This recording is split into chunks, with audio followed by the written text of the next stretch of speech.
সন্তানকে না এবং কেন এই দুইটা শব্দ কখনো করবেন না। আমি আবারও বলছি, সন্তানকে না এবং কেন।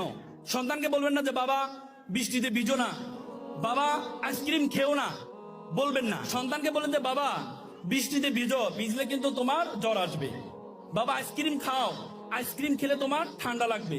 যখন তার ঠান্ডা লাগবে তখন সে বুঝবে মা যে আমাকে বলেছে যে এটা খেলে ঠান্ডা, এটা তো আমি তো আর খাবো না।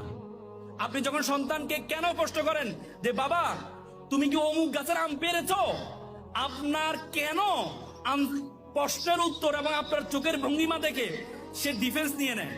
সে বলে যে না মা আমি তো পারি না, রফিক পেরেছে। কিন্তু আপনি যদি বলেন যে বাবা অমুক গাছের আম অনুমতি ছাড়া পারা ঠিক না, তাহলে বলে ঠিক আছে মা আমি আর পারবো না। আপনি যদি বলেন বাবা দেয়ালে এঁকেছো কেন, কেন প্রশ্ন শুনে আপনি এটা করবেন না। আপনি বলেন যে বাবা তুমি কি আঁকবা, আঁকলে তুমি কাগজে আঁকো, এই দেয়ালে যে আঁকছো এটা নিয়ে তো আমি তোমার স্কুলে তোমার ম্যামকে দেখাইতে পারবো না, তুমি বরং কাগজে আঁকো, আমি সবাইকে দেখাবো। তখন বলে ঠিক আছে মা আমি কাগজে আঁকবো।